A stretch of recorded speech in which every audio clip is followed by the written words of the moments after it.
Assalamualaikum warahmatullahi wabarakatuh.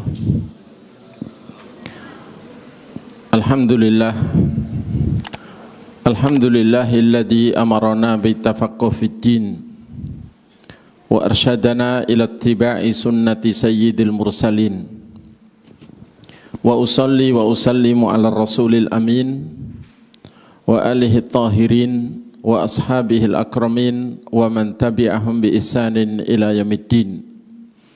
Qala ta'ala ya ayyuhalladzina amanu taqullaha haqqa tuqatih wa la tamutunna illa wa antum muslimun. Amma ba'd. Para bapak, para ibu dan saudara semuanya yang saya hormati, yang saya cintai karena Allah, yang semoga selalu dirahmati olehnya. Alhamdulillah, segala puji bagi Allah Ta'ala yang masih mencurahkan nikmat dan kebaikannya yang tak terhingga kepada kita. Alhamdulillah, segala puji bagi Allah Ta'ala yang masih memberikan kepada kita kesempatan, kemauan dan kemampuan untuk berusaha menambah kebaikan dengan terus menambah pengetahuan tentang agamanya. Dan Alhamdulillah, Allah juga memudahkan kita untuk memahami tauhid dan sunnah, dan kita berharap semoga Allah meneguhkan kita di atas tauhid dan sunnah hingga ajal menjemput kita, sehingga hidup kita yang sebentar ini akan membawa kita kepada kasih sayang Allah, kepada rahmatnya yang istimewa, sehingga kita mudah-mudahan bisa selamat dari neraka dan masuk ke dalam surga Allah Ta'ala. Jamaah sekalian yang semoga selalu dirahmati Allah, dahulu sudah kita kaji bersama akidah Al-Imam Asy-Syafi'i rahimahullah. Kita kaji kitab Al-Wasiyah, Wasiyah Al-Imam Asy-Syafi'i rahimahullah, yang berisikan tentang pesan-pesan akidah. Dan setelah itu, setelah selesai kita mengkaji kitab Syarah Lum'atil I'tiqad Al-Hadi ila Sabilir Rasyad yang ditulis oleh Al-Imam Ibnu Qudamah Al-Maqdisi rahimahullah, salah seorang imam besar dalam mazhab Hambali. Untuk kita buktikan sendiri apakah benar-benar 4 mazhab nantinya insyaallah kita kaji akidah dari ulama Maliki insyaallah, kemudian juga ulama Hanafi, untuk kita buktikan bahwa mereka benar-benar berakidah Ahlus Sunnah wal Jamaah. Dan kita masih mengkaji kitab akidah dari ulama Hambali, yakni pemilik kitab fikih terbesar Hambali juga, yakni kitab Al-Mughni, dan beliau dalam bab akidah menyusun kitab Lum'atul I'tiqad Al-Hadi ila Sabilir Rasyad. Dan kita telah kaji bersama beberapa bab yang berkaitan dengan akidah rukun iman yang pertama, karena materi akidah utama Ahlus Sunnah wal Jamaah adalah rukun iman yang 6, yakni semua berita Allah dan Rasulnya yang berkaitan dengan Allah Ta'ala, berkaitan dengan para malaikat Allah, kitab-kitab Allah, para Rasul Allah, tentang hari akhir, mulai dari tanda-tanda dekatnya hari akhir dan apa saja yang akan terjadi di hari akhir, dan tentang surga neraka, kemudian juga tentang takdir. Itu materi utama. Meskipun kitab-kitab akidah Ahlus Sunnah biasanya juga mencantumkan bab-bab yang berbeda antara Ahlus Sunnah wal Jamaah dengan Ahlul Bid'ah wal Furqah, yakni lawan kata dari Ahlus Sunnah adalah Ahlul Bid'ah, wal Al-Jamaah adalah Al-Furqah, lawan katanya adalah Al-Furqah, yakni pembeda antara Ahlus Sunnah dengan non-Ahlus Sunnah. Itu juga dicantumkan di bab-bab akidah, yakni di kitab-kitab akidah oleh para ulama Ahlus Sunnah. Dan dahulu Al-Imam Ibnu Qudamah Al-Maqdisi rahimahullah sudah kita kaji bersama. Beliau di awal bab mencantumkan tentang kedudukan Allah Ta'ala dalam rububiyah, bahwa dia satu-satunya pencipta, penguasa dan pengatur alam raya. Kemudian juga dalam haknya untuk diibadai, bahwa dia satu-satunya yang berhak diibadai. Kemudian beliau membahas tentang asma dan sifat Allah. Meskipun yang beliau cantumkan bukan semua nama dan sifat Allah Ta'ala, namun yang terutama yang sifat-sifat yang diingkari oleh sebagian ahlu bid'ah, dan beliau ingin membela sifat-sifat Allah itu, maka beliau mencantumkannya. Dan termasuk yang sudah kita kaji adalah bahwa dalam bab asma wa sifat itu ada kelompok yang menolak semua nama dan sifat Allah, yang disebut kelompok Jahmiyah.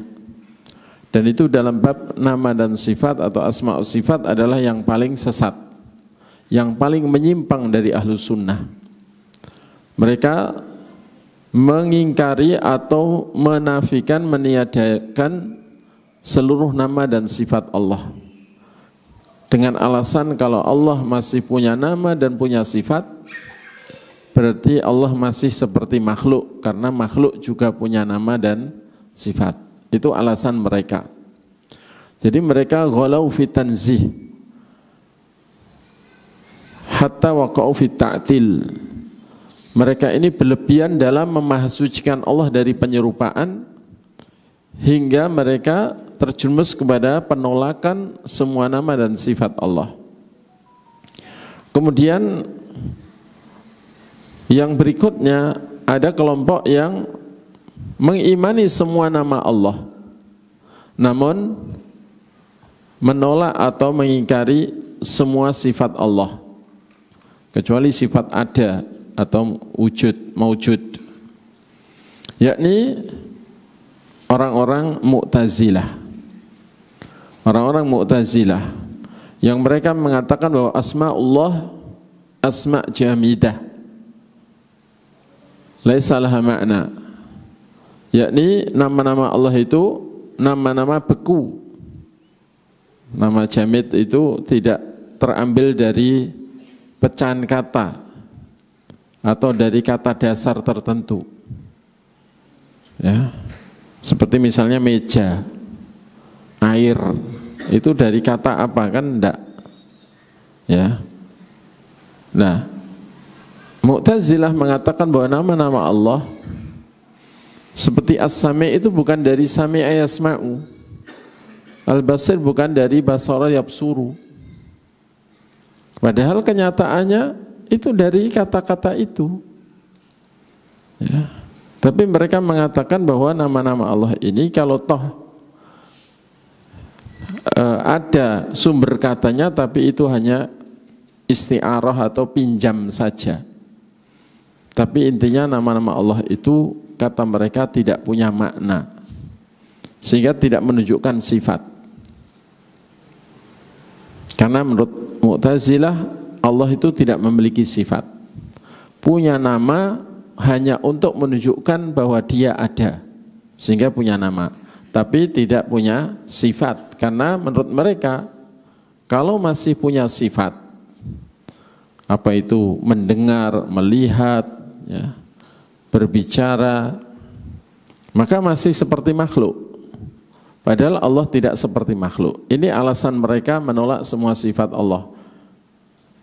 Dalam menolak sifat, alasannya masih sama dengan Jahmiyah, yakni karena alasannya tidak mau menyerupakan Allah dengan makhluk. Nah, kemudian datang lagi kelompok yang mengimani semua nama Allah dan mengimani sebagian sifat Allah. mengimani semua nama Allah dan mengimani sebagian sifat Allah, tapi menolak sebagian sifat Allah yang lain. Nah, ini ada di antaranya kulabiyah atau kilabiyah yang menetapkan semua nama Allah dan menetapkan sebagian sifat. Dan ini diadopsi oleh Asy'ariyah. Asy'ariyah itu mengimani semua nama Allah dan menetapkan 7 sifat Allah, tapi tidak menetapkan sifat yang lain. Apa yang ditetapkan dari sifat-sifat Allah oleh Asy'ariyah? Yakni qudrah, iradah, ilmun, hayah, sama, basar, kalam. 7 sifat. Ya. Dan di Indonesia ini Asy'ariyah termasuk yang paling banyak. Kemudian ada pula yang manhajnya sama, cuman karena beda kepala, itu beda pilihannya, yang yakni Maturidiyah.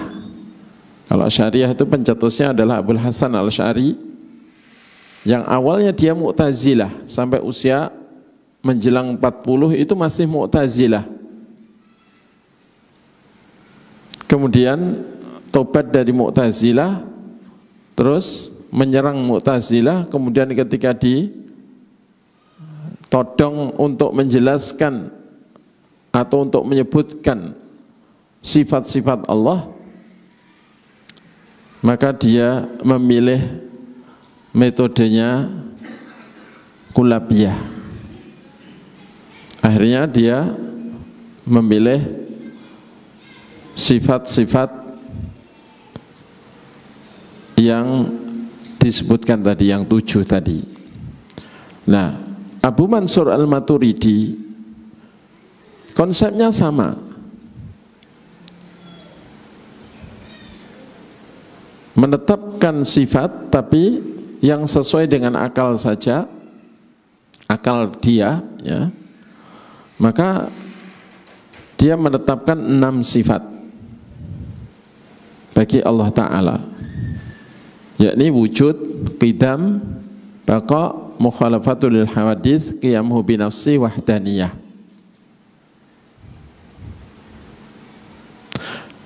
Kemudian Imam Ghazali, dia memandang karena Abul Hasan Al-Asy'ari atau Asy'ariyah, akidah Asy'ariyah dan Maturidiyah ini secara konsep adalah ada banyak kesamaan.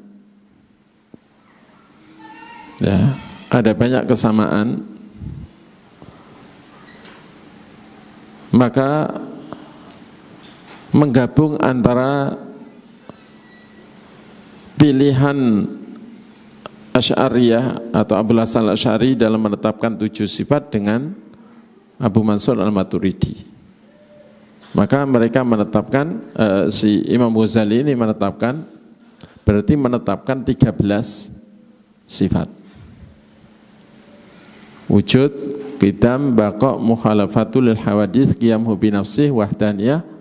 Terus ditambahi 7, qudrah, iradah, ilmun, hayah, sama, basar, kalam. 13.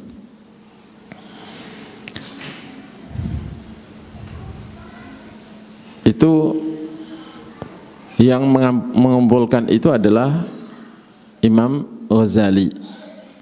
Dan karena kitab Ihya Ulumuddin Imam Ghazali yang di dalamnya juga mengisyaratkan bahwa akidah Ahlussunnah wal Jamaah adalah akidah yang dibawa oleh 2 imam besar, yakni Abul Hasan Al-Asy'ari dan Abu Mansur Al-Maturidi. Maka akhirnya pengagum Imam Ghazali itu menetapkan bahwa sifat Allah ada 13 tersebut.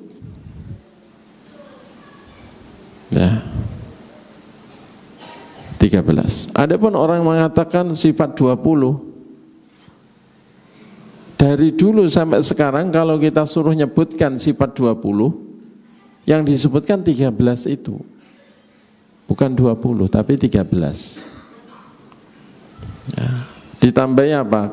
Qadiran, muridan, aliman, hayyan, sami'an, basiran, mutakalliman. Padahal arti qadiran yang memiliki sifat qudrah. Sifat qudrah sudah disebutkan tadi, qudrah, muridan yang memiliki sifat iradah. Qudrah iradah sudah tadi. Ya. Jadi yang 7 terakhir yang disebutkan itu adalah isim fa'il yang artinya adalah yang memiliki 7 sifat yang sudah disebutkan oleh Asy'ariyah. Sehingga itu adalah nama atau bab ikhbar, penghabaran bahwa Allah itu memiliki sifat tadi, 7 tadi. Sami'an memiliki sifat sama, basiron memiliki sifat basar, hayyan memiliki sifat hayah,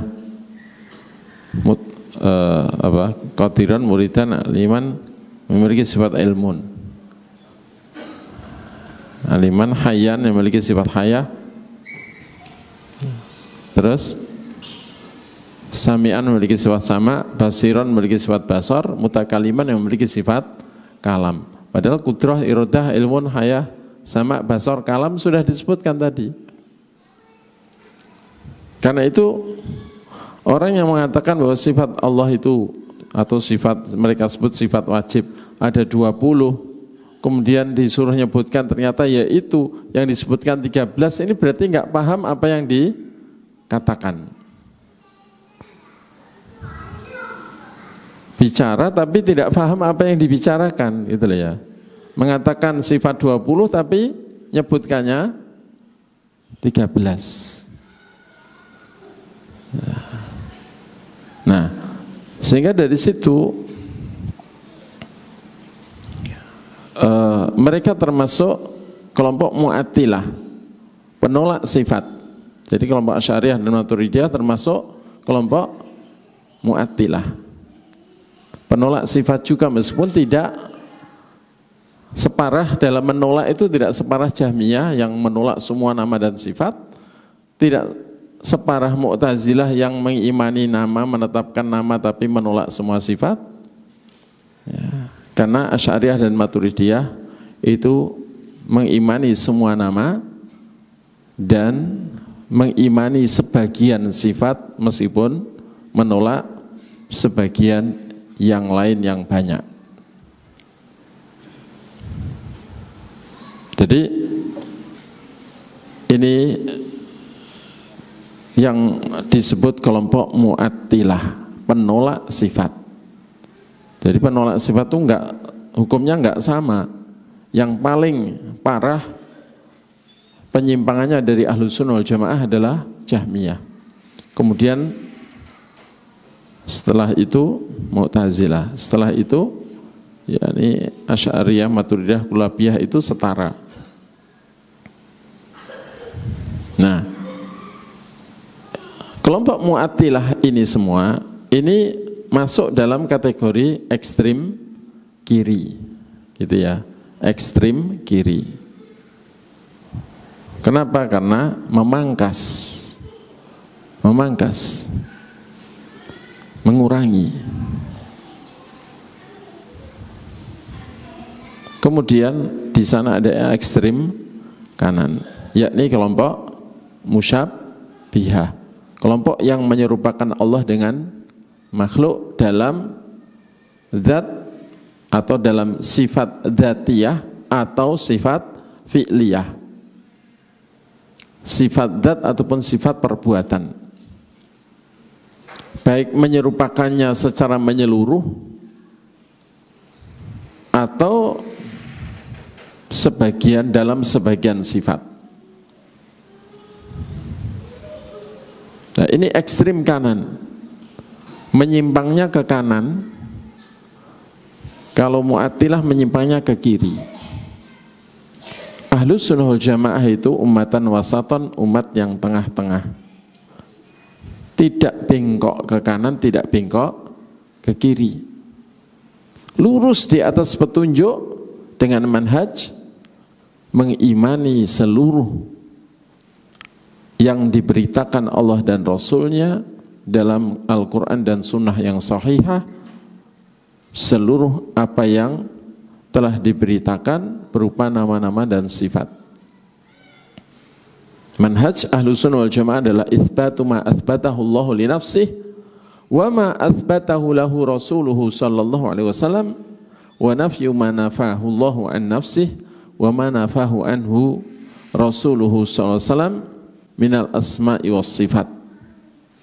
Wa saktu ma sakata Allahu an nafsihi wa ma sakatahu anhu rasuluhu sallallahu alaihi wasallam min ghairi ta'tilin wala takyifin wala tamthilin wala tashbihin wala takyifin mistaq qaulillahi ta'ala laisa kamitslihi syai'un wa huwas samiul basir. Yakni menetapkan untuk Allah seluruh nama dan sifat yang telah Allah tetapkan untuk dirinya di dalam kitabnya atau yang telah Rasulullah tetapkan di dalam sunnahnya, dan meniadakan dari Allah seluruh nama dan sifat yang Allah tiadakan sendiri dari dirinya atau yang ditiadakan oleh Rasulnya sallallahu alaihi wasallam, dan mendiamkan apa yang didiamkan oleh Allah dan Rasulnya, mendiamkan apa yang didiamkan oleh Allah dan Rasulnya, dan di dalam menetapkan ataupun meniadakan ini tanpa menolak,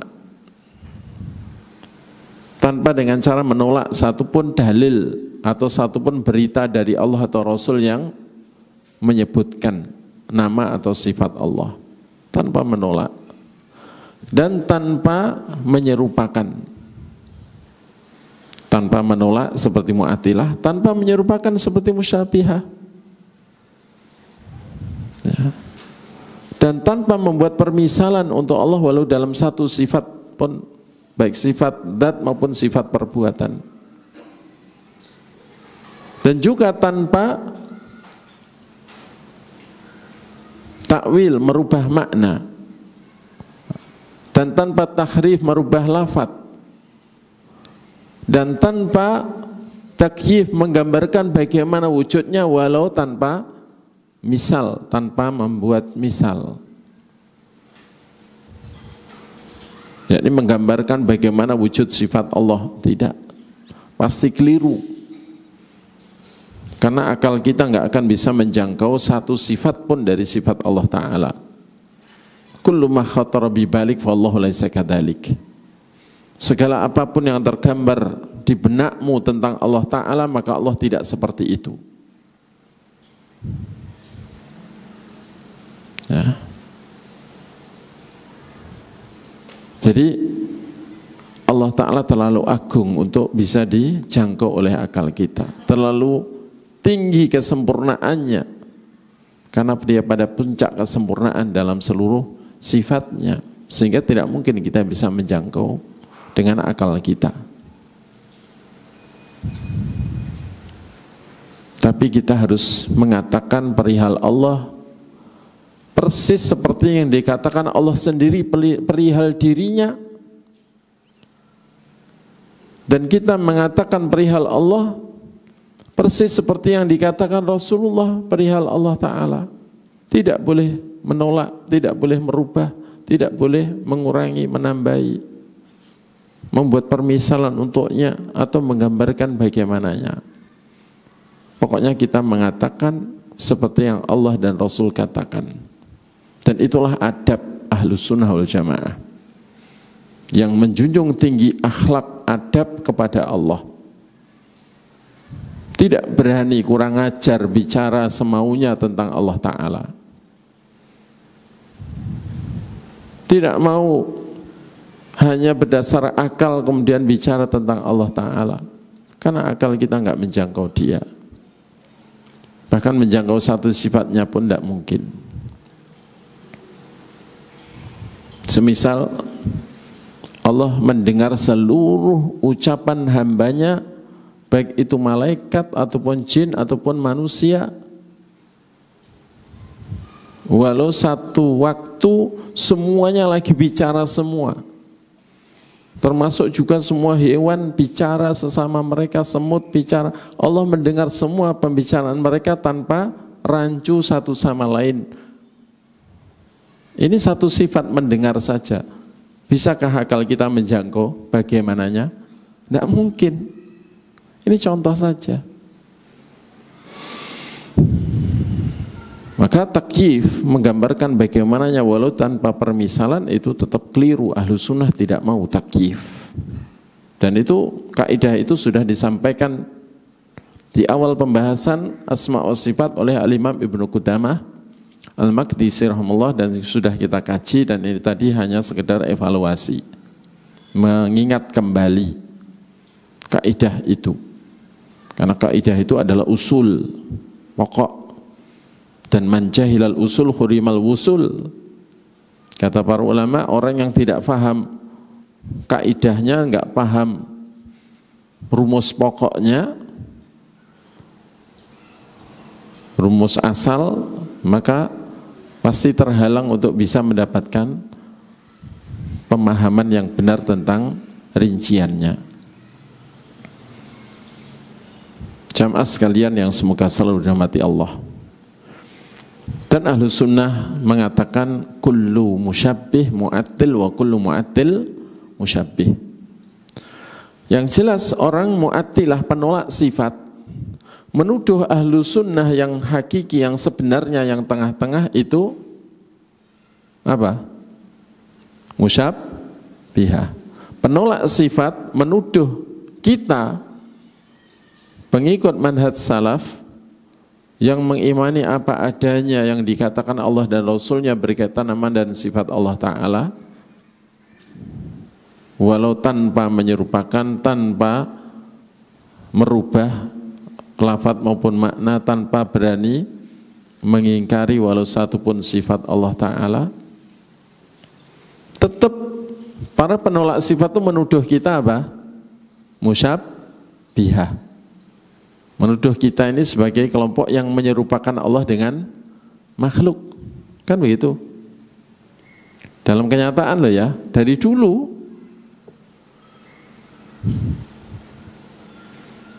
Tapi kelompok musyabbihah yang menyerupakan Allah dengan makhluk, karena kita nggak mau menyerupakan seperti mereka, maka kita dituduh mu'attilah, penolak sifat.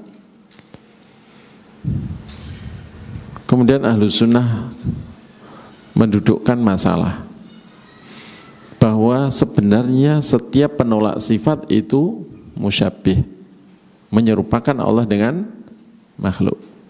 Dan setiap orang yang menyerupakan Allah dengan makhluk adalah mu'attil, penolak sifat. Penolak sifat Allah. Ini pernah saya sampaikan 2 kali atau 3 kali. Masih ingat? Masih ya? Insya Allah. Coba yang ingat bisa menjelaskan kenapa setiap penolak sifat itu adalah orang yang menyerupakan Allah dengan makhluk. Padahal mereka menolak sifat itu karena takut menyerupakan Allah dengan makhluk. Kenapa? Ada yang bisa menjelaskan? Insya Allah ada hadiahnya nanti di panitia, hadiahnya.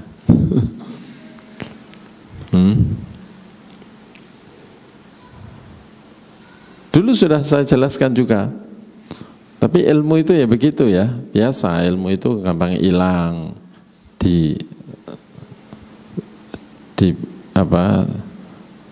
ingatkan kembali, nanti setelah ingat lupa lagi, itulah ilmu. Karena itu orang yang berhenti mencari ilmu itu pasti akan semakin bodoh. Kenapa? Karena apa yang sudah diilmui akan semakin hilang. Jangankan ilmu akidah yang perlu konsentrasi dalam memahami, dan kadang tipis perbedaan antara yang benar dengan yang salah. Ilmu bahasa saja yang nggak butuh kecerdasan, kalau lama nggak dipakai, lama nggak dengar, lupa ya nggak? Kayak bahasa Inggris. Saya dulu ngomong bahasa Inggris itu ya bisa ya ngeses, ya, agak ngeses gitu ya. Tapi karena mungkin ada 25 tahun tidak kepake, ya sekarang mau ngomong bahasa Inggris ya sulitan ya.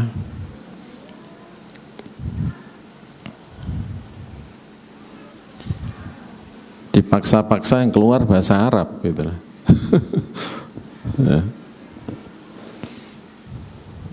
Gimana? Kenapa? Kenapa penolak sifat? Padahal mereka menolak karena takut menyerupakan Allah dengan makhluk. Kok sebenarnya mereka itu orang yang menyerupakan Allah dengan makhluk? Ada yang bisa jawab? Monggo, nggak apa-apa, salah. Monggo.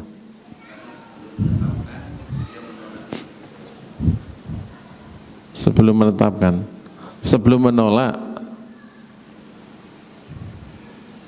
Penolak sifat itu orang yang menyerupakan Allah dengan makhluk. Karena sebelum menolak, mereka menyerupakan dulu. Setelah menyerupakan, menolaknya. Setelah menolaknya, menyerupakan lagi dengan ya makhluk. Gitu ya. Semisal penolak sifat ya, dari kalangan taruhlah yang parah wis, Mu'tazilah, Jahmiyah dan Mu'tazilah. Mereka mengatakan bahwa Allah tidak punya sifat bicara, sifat kalam. Kenapa mereka mengatakan begitu? Karena bicara itu kan ya bicara seperti manusia. Dan namanya bicara ya harus pakai bibir, pakai lidah. Berarti kan kalau kita menetapkan sifat kalam bagi Allah, ya berarti Allah itu kayak manusia, bisa bicara. Maka karena Allah tidak serupa dengan makhluk, berarti Allah tidak bicara, tidak punya sifat bicara. Nah, berarti mereka itu apa? Sebelum menolak sifat kalam, mereka menyerupakan dulu kalamnya Allah dengan kalam manusia, bicaranya Allah dengan bicaranya manusia. Kemudian setelah menyerupakan, menolaknya. Setelah menolaknya, mereka menyerupakan Allah dengan sifat, dengan makhluk yang tidak bisa bicara. Kan banyak makhluk yang nggak bisa bicara, ya nggak? Ya. Pernah dengar ikan bicara? Ya, kalau umi-umi banyak ya, tapi bicara enggak. Ya. Dan makhluk-makhluk mati itu nggak bisa bicara. Berarti mereka ini syabbahu awalan wa attalu thaniyan wa syabbahu thalithan. Mereka menyerupakan, yang pertama menyerupakan, yang kedua menolaknya, kemudian yang ketiga menyerupakan lagi. Nah, terus contoh, kalau tadi Jahmiyah dan Mu'tazilah, sekarang Asy'ariyah, Maturidiyah mengingkari sifat tangannya Allah. Mereka mengatakan Allah nggak punya tangan, padahal Allah menetapkan dua tangan dalam Al-Quran. Bal yadahu mabsutatani yunfiqu kaifa yasha. Bahkan kedua tangan Allah, keduanya dibentangkan, dia memberi dengan cara yang ia kehendaki. Dan Nabi SAW juga di banyak hadis menyebutkan tangan Allah.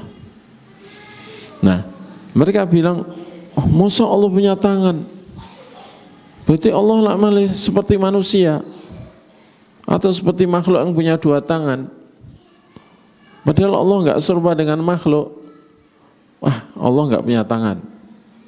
Nah, akhirnya mereka mengingkari adanya tangan Allah. Nah, Ahlus Sunnah mengatakan berarti ketika tanya kepada Asy'ariyah, kenapa kok mengingkari? Ya karena kami nggak mau menyerupakan Allah dengan manusia. Kami nggak mau menyerupakan Allah dengan makhluk yang punya dua tangan. Maka Ahlus Sunnah mengatakan, kalian itu justru menyerupakan Allah dengan makhluk. Karena sebelum kalian menolak tangan Allah, kalian menyerupakan tangan Allah dengan tangan makhluk. Setelah menyerupakan, kalian mengingkarinya. Setelah mengingkarinya, kalian menyerupakan Allah dengan makhluk yang nggak punya tangan. Kan banyak makhluk yang nggak punya tangan, ya nggak? Ikan nggak punya tangan. Ya, sirip itu bukan tangan, kan begitu kan? Terus apa lagi? Belut malah nggak punya tangan. Sama sekali, sirip aja nggak punya, kan begitu. Ya. Cacing apalagi, ya? Malah nggak punya wajah, nggak punya mata, nggak punya tangan, tapi hidup. Nggak punya kaki, nggak punya apa-apa itu. Ya. Cuman punya mulut sama dubur. Ya. Jadi justru mereka yang menyerupakan. Adapun Ahlus Sunnah wal Jamaah sejak awal mengimani apa yang Allah katakan dan Rasul katakan, sejak awal mengimani tidak ada bayangan tangan Allah seperti tangan manusia atau tangan makhluk. Wong tangan sesama makhluk aja beda-beda, apalagi antara makhluk dengan Allah Ta'ala. Ada yang mau tangannya diserupakan dengan tangan kera. Apakah sama antara tangan manusia dengan tangan harimau? Apakah sama dengan tangan beruang? Enggak sama. Ya. Jadi tangan sesama makhluk aja beda, apalagi dinisbatkan kepada pintu, yadul bab. Itu tanganan pintu, itu maksudnya slot itu. Ya kan sudah beda jauh dengan tangan manusia, ya kan? Ya. Nah, karena itu Ahlus Sunnah itu yang paling selamat dari menyerupakan Allah dengan makhluk, dan itu karena membenarkan firman Allah, laisa kamitslihi syai' wa huwas samiul basir, bahwa Allah tidak serupa dengan makhluk, tidak serupa dengan seorang pun, tidak serupa dengan sesuatu apapun. Namun Dia itu Maha mendengar lagi Maha melihat. Artinya Allah itu memiliki nama dan sifat, tapi tidak ada satupun nama dan sifatnya yang serupa dengan makhluk, atau tidak ada satupun sifat dari Allah Ta'ala, baik sifat dzat maupun sifat perbuatan yang serupa dengan makhluk. Sehingga kita dalam mengimani semua nama dan sifat ini tidak terbersit di benak kita keserupaan Allah dalam nama dan sifat itu dengan makhluk dalam wujudnya. Nah, ini kesimpulan dari kaidah yang sudah disampaikan oleh Al-Imam Ibnu Qudamah Al-Maqdisi rahimahullahu ta'ala. Kemudian sebelum kajian yang terakhir, kita juga mengkaji apa yang disampaikan oleh Al-Imam Ibnu Qudamah adalah seperti yang disampaikan oleh Al-Imam Asy-Syafi'i dalam Al-Wasiyah, bahwa beliau mengatakan wa annahu fawqal arsy. Imam Syafi'i dalam Al-Wasiyahnya itu menyatakan dan bahwa Allah itu di atas arsy, di atas arsy-Nya. Itu keyakinan Imam Syafi'i rahimahullah. Ya, nah, di dalam kitab, dalam mazhab Hambali, ulama besar Hambali ini juga menyatakan, ya, wa annahu alal arsy istawa, dan bahwasanya Allah itu di atas arsy, Dia tinggi. Sehingga beliau menetapkan istiwa Allah, sifat istiwa Allah ala arsyih, ketinggian Allah di atas arsy-Nya. Dan di dalam Al-Quran ada 7 ayat yang menyebutkan bahwa Allah itu istawa alal arsy, tinggi di atas arsy. Yang satu dalam surat Toha ayat 5 dengan kalimat Ar-Rahmanu alal arsyis tawa. Allah yang maha luas rahmatnya itu di atas arsy dia tinggi. Di atas arsy dia tinggi. Artinya tidak menempati arsy, dia tinggi di atasnya. Dengan ketinggian yang hanya Allah sendiri yang tahu. Tidak serupa dengan ketinggian makhluk. Dan Nabi dalam doanya mengatakan wa anta dhahiru falaysa fawqaka syai'. Dan engkau ya Allah adalah adz-dzahir, tidak ada sesuatu pun di atasmu.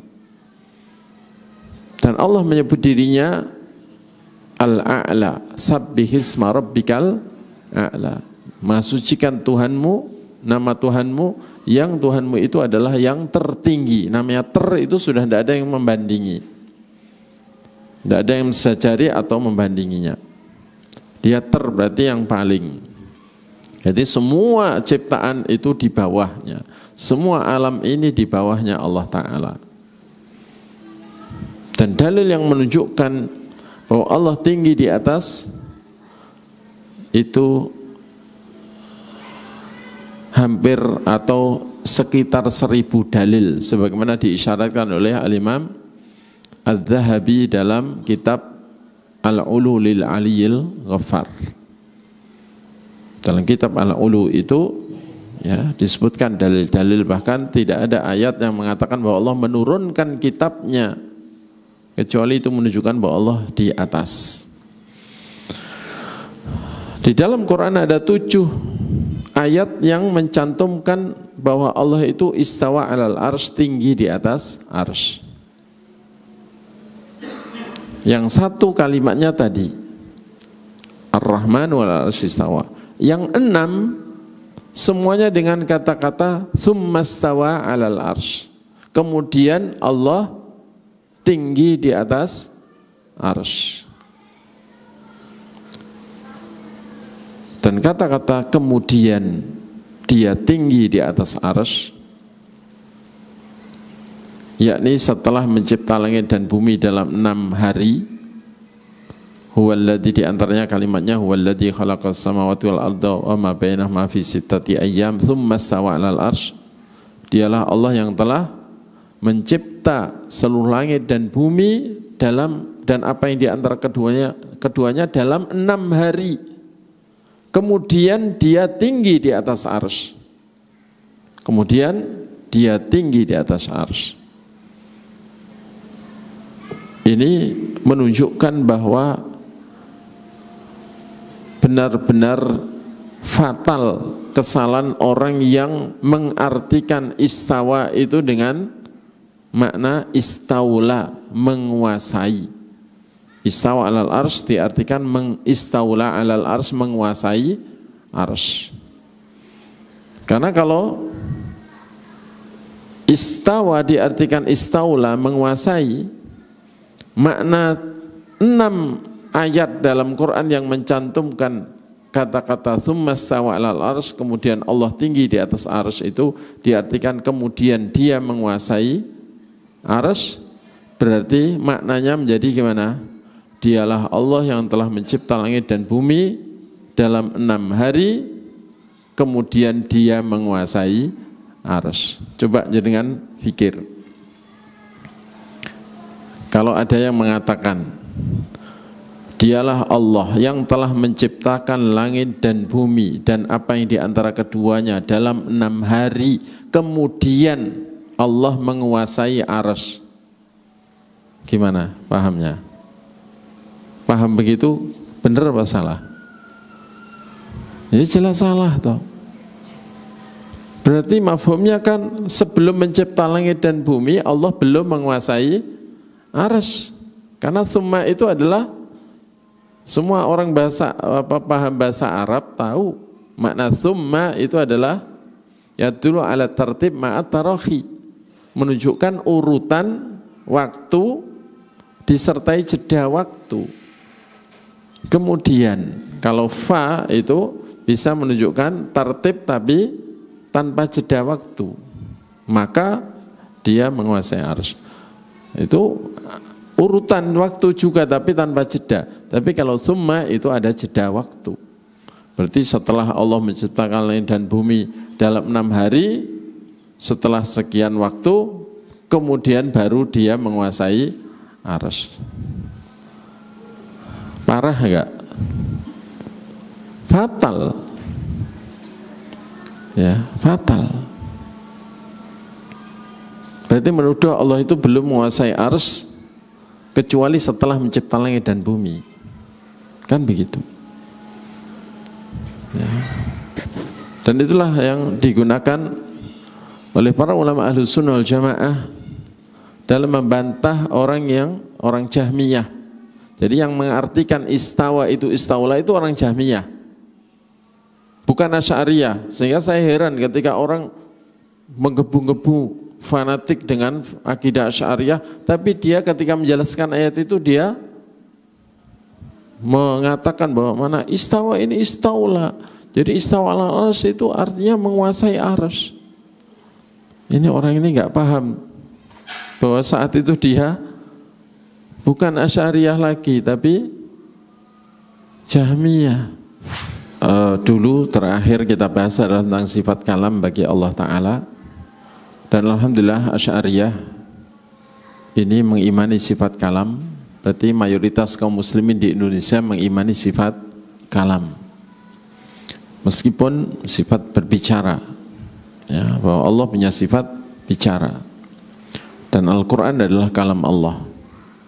Alhamdulillah, karena semua imam madhab itu menyatakan barang siapa mengatakan Al-Quran itu ciptaan Allah bukan kalam Allah, maka bisa kafir. Ya, para ulama Ahlus Sunnah menyatakan man qala bi khalqil Quran fahuwa kafir. Bahwa barang siapa mengatakan Al-Quran itu ciptaan Allah maka kafir. Karena Al-Quran adalah perkataan Allah sendiri, yang Allah itu kalau mencipta bahkan dengan kalam.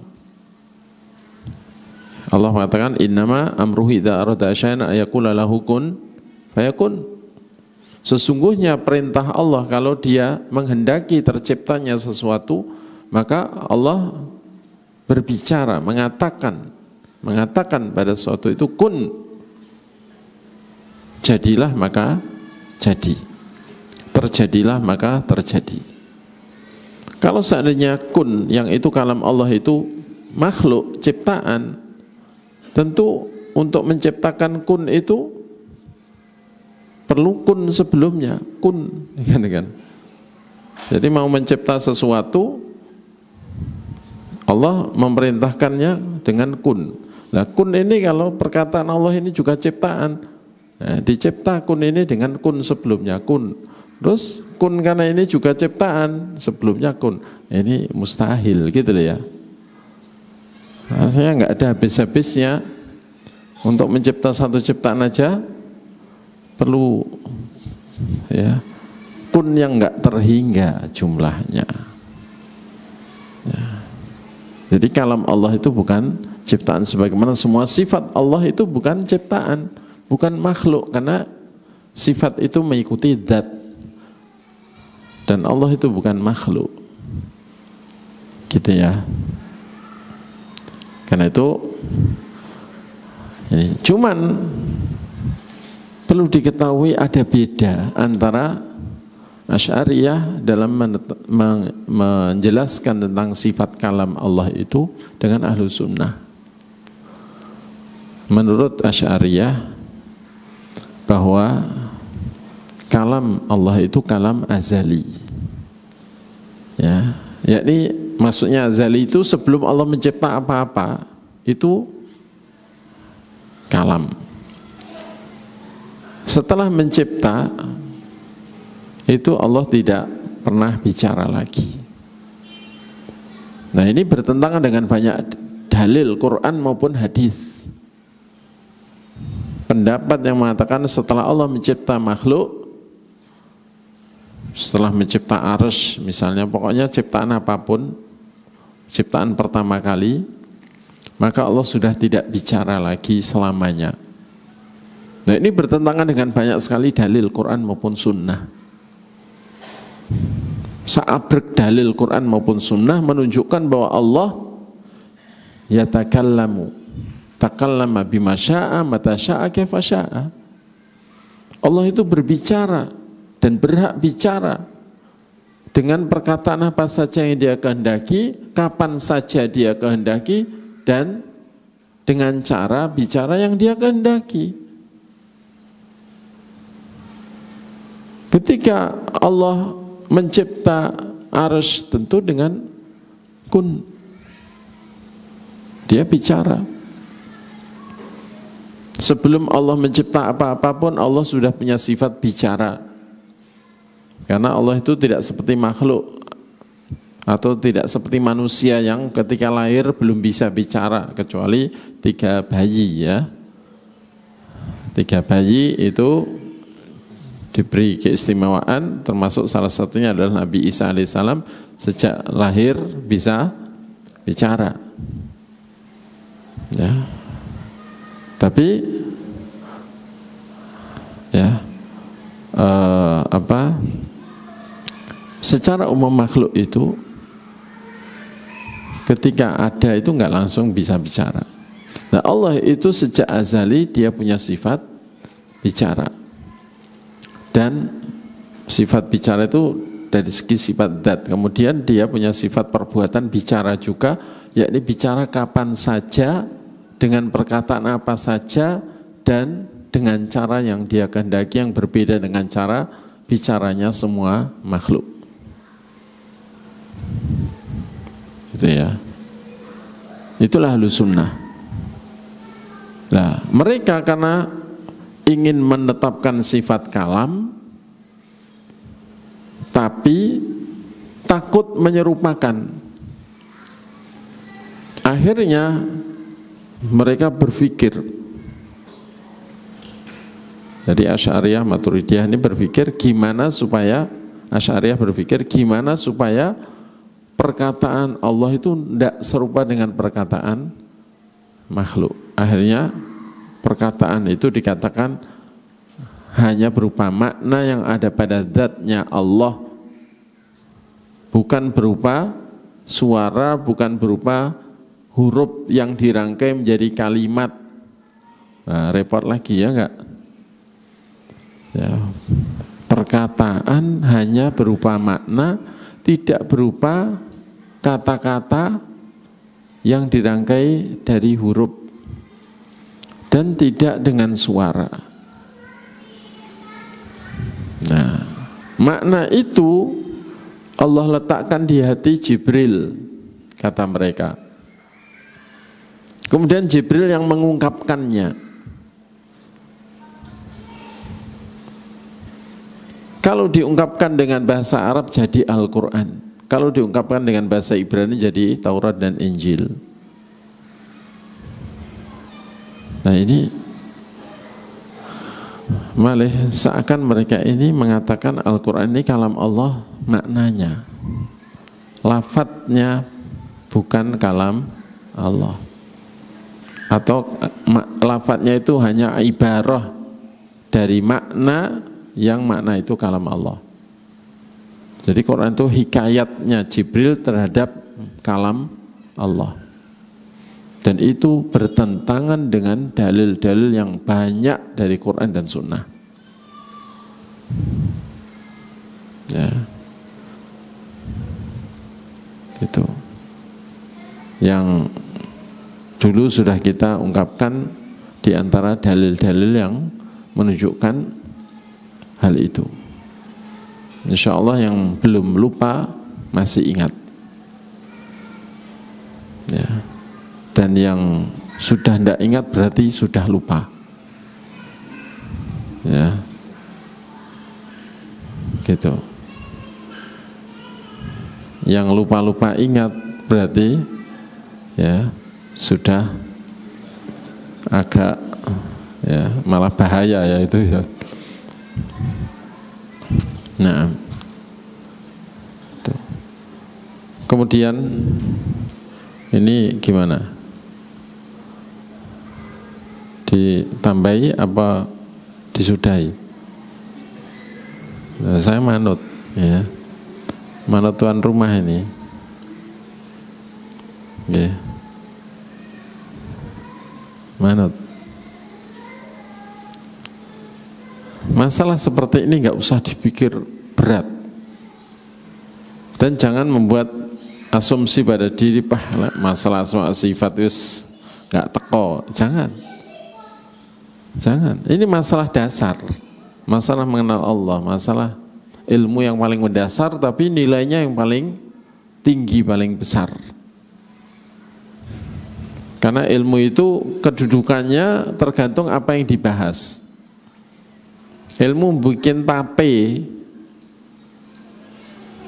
itu ilmu, manfaat juga. Tapi ya kedudukannya ya seharga tape kan gitu kan. Ilmu buat jamu, ya kedudukannya senilai jamu. Ilmu kedokteran ya lebih mahal, lebih tinggi kan, itu sampai kuliah kedokteran itu bisa sampai ratusan juta habisnya. Nah, ilmu yang paling tinggi adalah yang membahas mengenal Allah Ta'ala, untuk mengenal Allah Ta'ala dengan baik dan benar. Karena tidak ada yang lebih tinggi dibandingkan Allah Ta'ala. Dan kewajiban dalam hidup ini yang paling wajib adalah mengenal Allah. Karena tanpa mengenal Dia tidak mungkin bisa beribadah kepada zat yang benar. Orang yang menyerupakan Allah dengan makhluk hakikatnya menyembah berhala. Kullu musyabbih ya'budu sonaman, wal mu'attil ya'budu adaman. Orang yang menyerupakan Allah dengan makhluk berarti menyembah berhala yang dianggapnya sebagai Allah Ta'ala atau disebutnya sebagai Allah oleh mereka. Para penolak sifat, orang yang menolak sifat-sifat Allah sebenarnya beribadahnya kepada yang tidak karuan atau yang tidak ada. Seperti orang mengatakan Allah itu tidak di atas, tidak di bawah, tidak di depan, tidak di belakang, tidak di kanan, tidak di kiri, tidak di luar alam, tidak di dalam alam. Apa itu? Ma'dum, sesuatu yang enggak ada. Nah, itu yang disembah.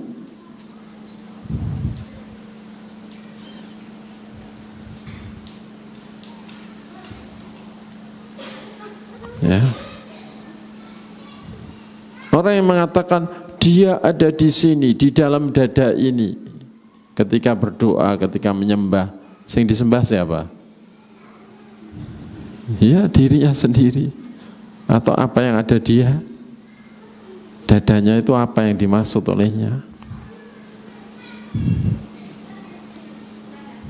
Yang mengatakan seperti orang Jahmiyah mengatakan Allah fi kulli makan, di mana-mana, di segala tempat. Ya, berarti yang disembah apa? Yes, yang di segala tempat itu ya yang paling mewakili adalah angin, kan, udara kan itu.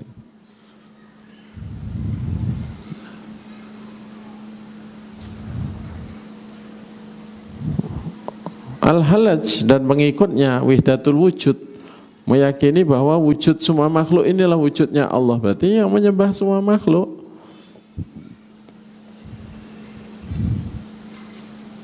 Ya.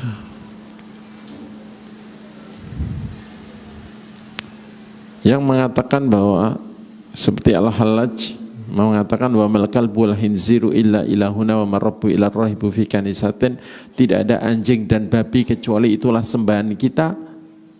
dan tidak ada Rabb Tuhan kecuali ya rahib yang ada di gereja. Ya udah, dia meyakini Allah menyatu dengan semua makhluk. Ya otomatis dia kalau pas menyembah beribadah itu ya ini. Bahkan hal-hal sempat bingung. In qultu ana abdun famanir rabbu, in qultu ana rabbun famanil abdu. Fa ana huwa wa huwa ana, kata dia. Jika aku katakan aku ini Tuhan, siapa hamba? Tapi kalau aku katakan aku ini hamba, siapa Tuhan? Maka aku adalah dia, dia adalah aku. Coba, parah enggak?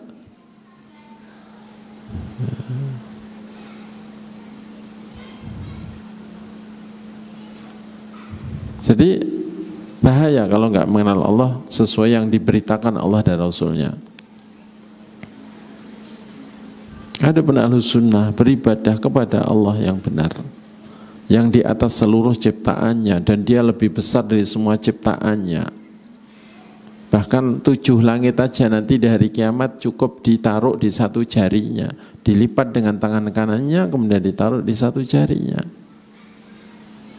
Dia sangat besar sehingga layaklah kalau dia mengatakan dia sangat dekat dengan kita, apalagi dia juga mengetahui semua apa yang ada pada ciptaannya, sampai tahu apa yang ada di hati kita, segala apa yang di hati kita. Bagi dia jarak seperti itu adalah bukan jauh, sangat dekat. Dan ketika kita rukuk sujud, kita bersama semua penduduk langit, langit pertama sampai langit ke-7 yang penuh malaikat yang juga rukuk dan sujud kepada Allah Ta'ala. Kita adalah salah satu dari bagian makhluk yang mau beribadah dan rukuk sujud kepadanya. Ya. Dan kita nggak mungkin membayangkan dia karena terlalu besar. Kita bayangkan langit itu sebenarnya kayak apa itu aja nggak bisa, ya nggak? Ada yang bisa bayangkan langit? Kita ini naik pesawat dari atas ngeliat bumi itu loh nggak bisa. Nggak lihat pinggirnya. Karena itu manusia ilmuwan sampai sekarang masih berselisih bumi itu sebenarnya bulat atau datar. Semuanya ya kalau kita dengerin penjelasannya ya ilmiah semua kan begitu kan. Ilmiah semua dan logis semua. Ini menunjukkan kita ini meliputi bumi, yang bumi itu kata Nabi seandainya ditaruh di tangan Allah Ta'ala hanya seperti sebuah biji sawi ditaruh di tangan seorang dari kalian, ya tentu nggak bisa membayangkan yang lebih besar, ya, membayangkan besarnya tangan Allah aja nggak bisa, apalagi zatnya Allah. Gitu loh ya. Allah katakan wassamawatu matwiyatum biyamini, semua langit nanti akan dilipat dengan tangan kanannya. Allah katakan itu ya sudah kita imani gitu aja. Nggak mungkin kita bisa membayangkan tangan Allah. Terlalu besar untuk bisa dibayangkan. Ya. Wajah Allah, kita dalam beramal harus mencari wajah Allah. Tidak mungkin kita bisa membayangkan wajah Allah. Jangan bayangkan wajahnya Nabi Yusuf, bisa enggak? Enggak bisa. Orang tertampan di dunia di masanya. Ya, yang Nabi Adam konon lebih ganteng lagi. Karena Nabi Adam ini wajah surga. Ya tidak mungkin. Taruhlah wanita yang paling pandai menghayal, membayangkan, tidak mungkin bisa. Suruh merem bayangkan, wis temu bayangannya wis ganteng, pol ganteng, tusuk tangannya dengan jarum, pasti langsung kesakitan. Padahal para wanita ketika melihat Nabi Yusuf, bukan hanya tusuk, sampai tangannya, jarinya dipotong-potong nggak terasa. Ya. Ini berarti bayangannya belum nyampe kan gitu kan. Ini masih makhluk yang belum ya sempurna, dalam artian Allah maha sempurna. Ya tidak mungkin kebayang. Apalagi jelas beda antara makhluk dengan ya Allah jauh lebih indah daripada semua makhluknya, termasuk dalam wajah, sifat wajah. Wajah kita sesama manusia aja tidak ada yang sama. Wajah manusia dengan wajah hewan tidak ada yang sama. Nah ini semuanya menunjukkan bahwa tidak ada alasan bagi kita untuk menolak sifat ya yang diberitakan Allah dalam Rasulnya, termasuk wajah. Nah, bab berikutnya ini sebenarnya semua kitab akidah Ahlussunnah mencantumkannya, karena orang-orang Mu'tazilah mengingkarinya, yakni ru'yatul mu'minin li rabbihim yaumil qiyamah. Dan kalau masih ingat, pasti jenengan belum lupa bahwa dulu ketika kita mengkaji kitab Al-Wasiyah ya dari Imam Syafi'i, bahwa di antara yang beliau tetapkan di dalam kitab Al-Wasiyah itu ya bahwa wa annal mu'minin yarawna rabbahum yaumal qiyamah, bahwasanya orang beriman akan melihat Tuhan mereka di hari kiamat. Dan dalil beliau adalah di antaranya firman Allah, wujuhu yauma idzin nadhirah ila rabbiha nadhirah, dan juga firman Allah, kalla ya innahum ar-rabbihim yauma idzil mahjubun. Kata Imam Syafi'i, sebagaimana orang kafir dihalangi untuk bisa melihat Tuhan mereka karena dimurkai, maka orang beriman yang diridhoi tentu tidak terhalangi untuk bisa melihat Tuhan mereka. Karena kalau seandainya orang kafir itu karena dimurkai terhalang untuk bisa melihat Allah, terus ternyata orang beriman yang diridhoi juga ternyata nggak bisa lihat, terus apa bedanya kan itu? Itu penjelasan Imam Syafi'i tentang kenapa beliau menetapkan keimanan bahwa orang beriman akan bisa melihat Tuhan mereka di hari kiamat, dan isyarat dalil banyak menunjukkan akan bisa melihat, di antaranya adalah wajah dia, wajah Allah. Ya.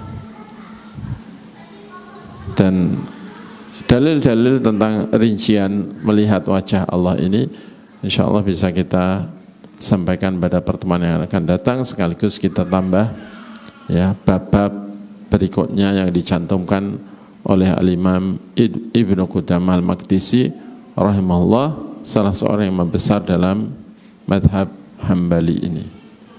Demikian apa yang bisa disampaikan. Semoga Allah Ta'ala melindungi kita dari semua jenis kesesatan, terutama kesesatan dalam keyakinan, karena keyakinan yang benar, yang bersih dari kebid'ahan, kesyirikan, dan kekufuran serta kemunafikan, itu adalah kunci keselamatan di sisi Allah Ta'ala. Dan akidah kedudukannya adalah asas, pondasi, dan usul pokok-pokok dalam agama kita.